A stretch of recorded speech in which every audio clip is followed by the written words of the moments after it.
Hi writers, Miss TW here with another topic for your writing journal, for your quarantine journal. Today I thought it would be fun to write a letter to your future self. And this comes from the list of things that we said we could write about in our journal. We said that we could write letters to other people or to your future self, the person that you will be in 5 or 10, 20, 30 years. So the reason why we're doing this is because, as you remember, the purpose of our quarantine journal is to document or record what life is like for us now while we're living during the coronavirus pandemic. And when you write a letter to your future self, you're really talking about what life is like for you right now. So today what I'll do is I'll show you some things that you can write in your letter.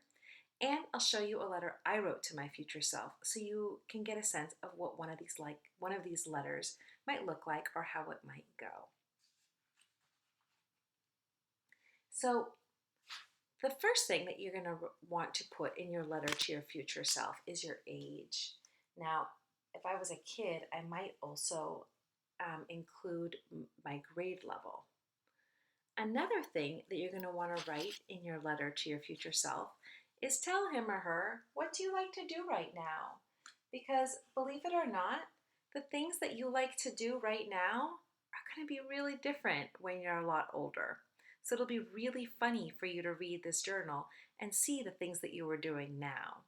And when I think about things that I like to do, I also like to think about my favorites. Like, what are my favorite things? And these two friends are going to change as you get older.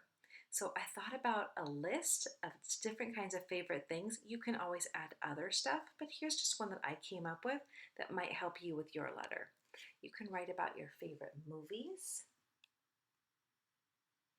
You can write about your favorite songs. This will be really funny to read about in 20 years because as cool as your songs are right now, they probably will not be the same songs that you'll listen to when you're 20 or 30 or 40 years old. You can write about your favorite foods right now. These too will probably change as you grow up. Like when I was your age, I hated potatoes. I could not eat one. I even told everybody that I was allergic to potatoes, and my mom would always roll her eyes because she knew that wasn't true. And now I love potatoes. I eat them at least once a week. So those things change too. You might write about your favorite books. Are you a Percy Jackson fan? Do you love fantasy? Do you love the Who Was books? Do you like more informational reading? This too might change, right? You can write about your favorite subjects. You guys will not be shocked to learn that my favorite subjects were reading and writing and social studies as well.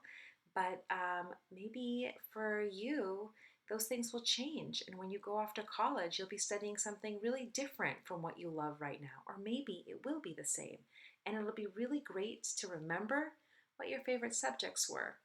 So I know it's hard to believe, but you're not going to remember all of this unless you write it down. You can also write about your favorite friends. Who do you love to spend time with? Like a lot of my friends today are my friends from elementary school. I'm still friends with kids that I met in first grade. Now, I've met a lot of other friends, but it's really great for me to go back into my old journals and see the memories I made with those friends that I'm still friends today. You can write about your favorite sports. Now, I used to love to play soccer. I played it from the time I was 5 to 17. I don't play soccer anymore. Now I like to dance and run. So that's changed a lot for me, but maybe it won't for you. Maybe you love to play basketball, and in 10 years, you'll be playing college ball, or 20 years, you'll be in the NBA. You can write about crafts you love to do. When I was younger, I did not like to do crafts, and now I really enjoy sitting down, especially with my kids, and doing an art project or learning something new like crocheting. And finally, you might write about the games that you love to play. These can be video games. I used to like to play Super Mario Brothers, but I also like to play clap games with my friends. Those can be board games, whatever you like to do now. So these are some things that you can write about in your letter to yourself. Now, in addition to your favorites, you should definitely write about things that you dislike, things that you don't like. So, for example, when I was younger, I hated to clean my room. My mom said it looked like a tornado had hit it. And now I can't stand a messy room. And I always try to keep everything nice and neat. And I'm telling my kids to clean up their room. So the thing that I disliked when I was younger, now I really like to do. I like to clean up my room. Another thing you might write about is your family. This will be really funny to see how your perception or how you see your family changes from the time you're younger to when you're older. So I have a little sister, and in my journals, the way I used to write about her was really funny. Very different than I would write about today. She's one of my best friends. So those things have changed a lot. And then finally, no letter to yourself would be complete without writing your hopes and dreams. What do you hope and dream for your future self? What do you hope that you become or that you do, or the way that the world changes? Those are really important to include.